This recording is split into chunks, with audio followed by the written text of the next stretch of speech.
Cuando todo parece perdido, ¿qué te queda para sostenerte? Esa pregunta atraviesa a Darío como una piedra arrojada al lago. Deja círculos que no se retienen. Hoy quiero contarte su historia, no para condenar, sino para sostenerte en lo que importa. La fe que se mantiene cuando las circunstancias empujan en contra. Darío vivía en el borde del pueblo, donde las casas se escalonan como quien se agarra a un talud. Tenía una casa pequeña con techo de lámina, una mesa que había pasado por 3 manos antes de llegar a la suya, y un plato de sopa que acostumbraba compartir con la soledad en las noches más largas. No era un hombre de grandes discursos, era de acciones sencillas. Había aprendido, desde muy joven, que la honra vale más que el dinero. Lo sabían los vecinos porque una vez lo despidieron de un trabajo por negarse a alterar un registro. Lo despidieron y en lugar de lamentarlo con veneno, Darío lo contaba como quien enumera cicatrices, no con orgullo, sino con la paz de quien se mantiene fiel a sí mismo. Esa paz era su tesoro. No lo decía con palabras altisonantes, lo decía con actos silenciosos. Devolvía monedas encontradas en el mostrador, cuidaba la palabra dada, evitaba engaños, aunque la cuenta del pan creciera y la sombra de la necesidad se alargara sobre su puerta. Su conciencia era para él un altar. Y en un mundo donde muchas cosas tientan la mirada hacia el beneficio inmediato, su honestidad lo distinguía como una roca en la corriente. Una tarde de verano, cuando el calor pegaba al suelo y el pueblo parecía moverse en cámara lenta, apareció un anciano en el sendero. Su piel era de papel curtido y sus pasos, lentos pero firmes, hablaban de años. Llevaba consigo 3 sacos grandes cubiertos por una lona vieja. Nadie imaginó al principio lo que había dentro. El anciano ofreció trabajo. Necesitaba que alguien cargara esas bolsas hasta la casa en la colina, y pagaría bien. No era cualquier pago. Era suficiente para que Darío respirara por un tiempo. El pueblo murmuró. Algunos lo miraron con curiosidad, otros con desdén. Un niño detuvo su juego para observar cómo la lona se movía como un animal dormido bajo la tensión. Darío aceptó, no por ambición, sino porque, como muchos, conocía la fatiga que trae la escasez. Aceptó y empezó a caminar al lado del anciano. La primera carga era pesada, la lona rozaba los hombros y el polvo del camino se pegaba a su sudor. Cada paso era un pequeño combate contra la gravedad y el cansancio. El sol hacía que el aire brillara, y el sonido de sus propios zapatos sobre la tierra parecía un tambor que marcaba el tiempo de la decisión, que, sin saberlo, comenzaba a formarse dentro de su cabeza. En la subida, los pensamientos se le acercaron como moscas en verano, insistentes y silenciosos. Al principio eran solo insinuaciones. Una vez no hará daño. Nadie se enterará. Es la oportunidad que necesitabas. Luego se hicieron imágenes, el plato más hondo, la cuenta saldada, el vecino que mira con respeto. Eran escenas que se colocaban delante de sus ojos y mostraban una vida distinta, más ligera, más llena. No eran argumentos, eran pequeñas películas que parecían hablar la verdad. Y cuanto más caminaba, más fáciles parecían esas películas. ¿Qué harías tú en su lugar? ¿Qué diría tu corazón si la promesa de alivio tocara la puerta de tu vida? Estas preguntas no son retóricas, son la prueba donde se mide la fe. La fe no se demuestra solo en los grandes actos, a veces se forja en la resistencia a una idea, en la negación de una voz que susurra atajos. Para Darío, la lucha fue interna y silenciosa. Cada paso hacía más pesado el saco, y también su conciencia. La voz de su identidad, esa que le había costado despidos y silencios, parecía disminuir frente a la voz del alivio inmediato. Llegaron al pueblo. Las miradas que siguieron a Darío ahora eran más intensas. Algunos lo vieron con pena, otros con envidia y otros con indiferencia. Él se sintió extraño con esa mezcla de observación. Pensó en el trabajo que había perdido por honestidad y sintió una punzada. Tal vez esta vez, pensó. Y no es que Darío hubiera olvidado quién era. Es que en la tensión entre la necesidad y la norma, la mente puede construir un puente engañoso. Ese puente es peligroso, porque parece sólido hasta que estás a la mitad. Entonces, en un momento en que la sombra alargada del atardecer cubría las fachadas y la respiración del pueblo se volvió más lenta, Darío tomó una decisión. Corrió. La idea de ir a casa, abrir los sacos y comprobar que la recompensa era real lo impulsó. La carrera fue breve, ardiente. La lona golpeaba contra su pecho y sus piernas le pedían pausa, pero la mente lo empujaba hacia adelante con imágenes de alivio. Sintió por un segundo ese sabor dulce del triunfo. Lo conseguí. Una victoria pequeña quizás, pero suya. Al llegar, con el corazón todavía acelerado y las manos temblando, arrastró las bolsas dentro de su casa. Quitó la lona como se levanta una cortina que abre una alegría esperada. El silencio de la habitación fue profundo. Incluso la sopa en la olla pareció esperar. Abrió un saco, luego otro, esperando la luz fría del metal. En su pecho había una mezcla de orgullo y alivio tan intensa que casi no pudo procesar la escena. Pero no había monedas. No había brillo ni sonido de metal. Solo piedras. Piedras ordinarias, ásperas, que golpearon el piso con un ruido seco y cruel. Darío se quedó inmóvil, mientras el mundo a su alrededor se contraía. Había en él una sensación de vacío más punzante que la tristeza. El reconocimiento de que algo valioso se le había ido. No fue la plata lo que se perdió. Fue la oportunidad de probar su carácter. Porque las bolsas no estaban llenas de riqueza, sino de prueba. En una de las piedras, apoyada como si alguien quisiera que fuese vista, había un papel doblado. Darío tomó la hoja con las manos que temblaban y comenzó a leer. El mensaje no era largo ni ruidoso. Decía, en esencia, que el anciano había puesto a prueba a quienes quisieran ayudarle. Buscaba a aquel que llevara las cargas con lealtad, pensando en la responsabilidad más que en la recompensa. No ofrecía monedas, porque la demostración de integridad valía más que el dinero. La carta hablaba de confianza, de futuras oportunidades administradas por quien demostrara honestidad. La intención del anciano no era humillar, sino revelar. Quería saber quién era capaz de sostener una carga por el simple deber de hacerlo. La lectura fue una bofetada. Darío sintió vergüenza y rabia por sí mismo, por haber corrido sin pensar, y vergüenza por haber traicionado, aunque fuera por un momento, sus propias convicciones. No hubo reproche público, nadie vino a señalarlo.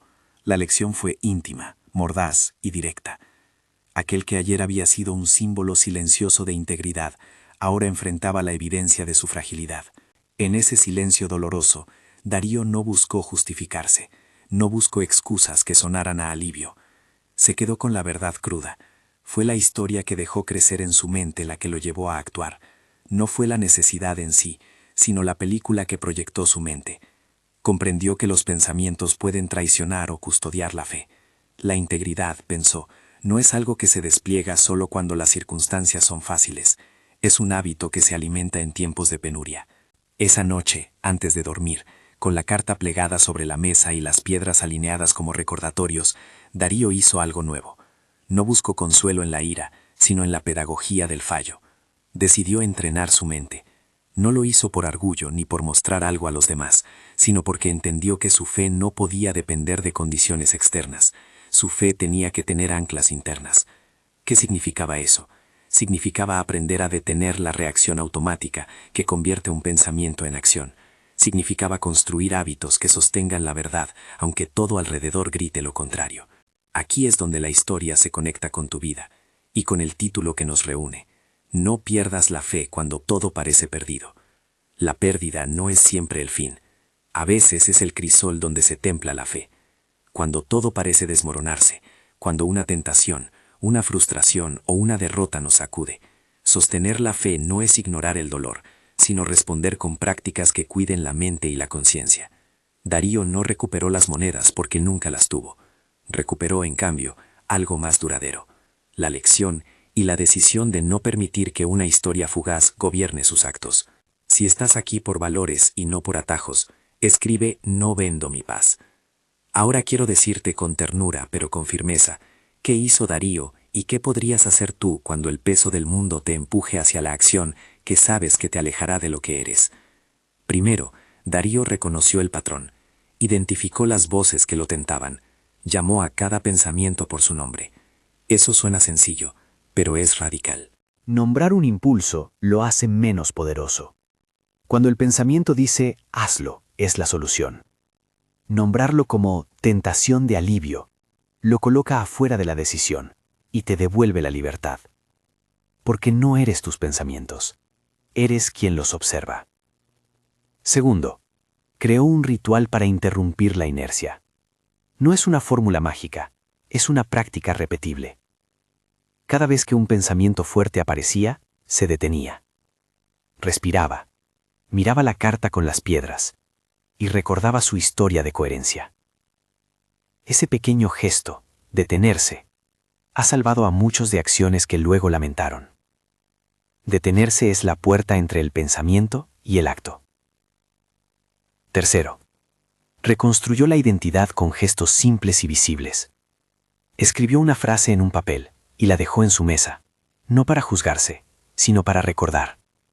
No era un castigo, era una señal que decía, soy alguien que cuida su conciencia. Las prácticas pequeñas son las que sostienen las grandes decisiones. A partir de la experiencia de Darío, te propongo 3 prácticas concretas para entrenar la mente y sostener la fe cuando todo parece perdido. 1. Detén la máquina y nómbrala. Cuando un pensamiento urgente te asalte, haz una pausa de 30 segundos. Respira 3 veces lentamente y di en voz baja, esto es un pensamiento de urgencia, o esto sugiere un atajo. Nombra la sensación y date permiso para no actuar de inmediato. Ejemplo, si piensas en tomar una decisión impulsiva en el trabajo porque parece la solución más fácil, respira, nombra el pensamiento y espera hasta que tu mente esté clara. Con el tiempo, ese micro hábito reduce la reacción automática. 2. Recuerda quién eres, con hechos, no con argumentos. Identidad no es una etiqueta, es una práctica. Anota 3 acciones pasadas que prueben tu coherencia y colócalas a la vista. Una pequeña nota en la cocina, una piedra en el bolsillo, una frase en tu cuaderno. Cuando la tentación vuelva, mira ese recordatorio. No se trata de inflar el ego, se trata de sostener la memoria de lo que ya has sido capaz de hacer. Ejemplo, si fuiste honesto al devolver algo que encontraste, recuerda exactamente cómo te sentiste después. Esa sensación será la guía cuando vuelvan las dudas. Tercero, sustituye la historia. La mente se alimenta de narrativas. Si te cuenta películas que te empujan, cámbialas por relatos verdaderos que te sostienen. Haz un pequeño inventario. ¿Qué historias te repites cuando estás bajo presión? Identifica la más recurrente y reescríbela en términos que honren tu fe y tu integridad. Luego repítela hasta que la nueva historia tenga más peso que la antigua. Ejemplo, en vez de decir, si no aprovecho ahora, nunca tendré otra oportunidad, cámbialo por, mi oportunidad más valiosa es conservar quien soy. Estas prácticas no son hechizos ni garantizan resultados externos. No prometen que la vida será fácil, ni que las dificultades desaparecerán. Prometen, en cambio, darte herramientas para responder de manera coherente con tu fe cuando todo parece perdido. No venden atajos, compran visibilidad interior. No son fórmulas de prosperidad, sino ejercicios para que la fe sea una forma de vida, y no una coraza que se rasga ante la primera tormenta. Volvamos a Darío. Con el tiempo fue reconstruyendo su vida. No de manera espectacular, sino con paso firme. Volvió a trabajar, a veces con menos recursos, a menudo con más paz. Comprendió que la fe no es un colchón que evita las caídas, es la fuerza que te ayuda a levantarte sin renunciar a tu esencia. Y en su casa, junto a la mesa donde una vez abrió bolsas llenas de piedras, dejó la carta del anciano como un recordatorio, no como un reproche. Servía para enseñar, no para castigar. Cada vez que alguien le preguntaba por qué guardaba las piedras, respondía con una sonrisa triste y honesta. Para que no olvide que mi paz no está en las monedas. ¿Y tú? ¿Qué haces cuando todo parece perdido? Quizá la tentación que enfrentas no esté ligada al dinero.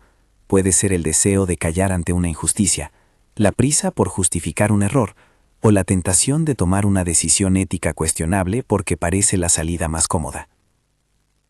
Lo que la historia de Darío nos muestra es que la verdadera batalla se da en el escenario más íntimo, la mente.